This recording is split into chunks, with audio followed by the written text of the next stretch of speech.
Hey everyone, Chad Seneschal here with Weeldi, and I wanted to take a second and walk you through how to use a menu like the one you see in front of us. We have credit card information, and it has some billing payment information that's already pre-populated. Now, whether the information is pre-populated or not, it's important that you interact with this menu while you're on the web page to automate. And that's because without interacting with each of these cells, the recorder won't know that these cells are variables for you to be able to select from later. So if it has nothing in it, it's no problem. Go out and go through and fill it out. If it does have something, like in the circumstance I'm in, then please go in and make at least one change into each of the cells. So on card type, it has Visa. I'm going to drop it down and hit MasterCard. If what I am doing is a Visa card, then no problem. You can switch it back to Visa. And then when you're done, you can pause the recording or end the recording and go back, and you can go ahead and delete the MasterCard step if you needed to. But you just need to click into it in order to get the recorder to recognize it. And then I'm going to click into the next name on card.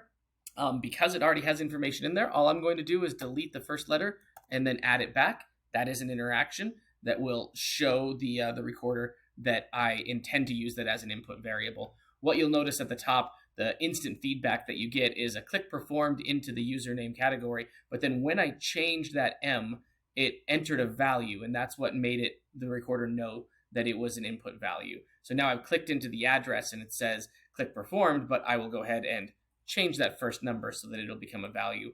I'll move through the rest of these in the same process. And in the circumstance that I have like the credit card number where it's blank, then when I add information into that, that will be the same recognition.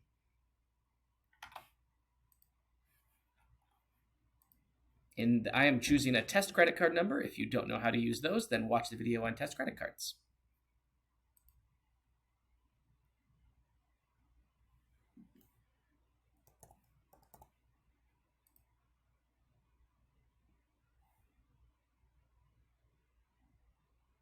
And last cell.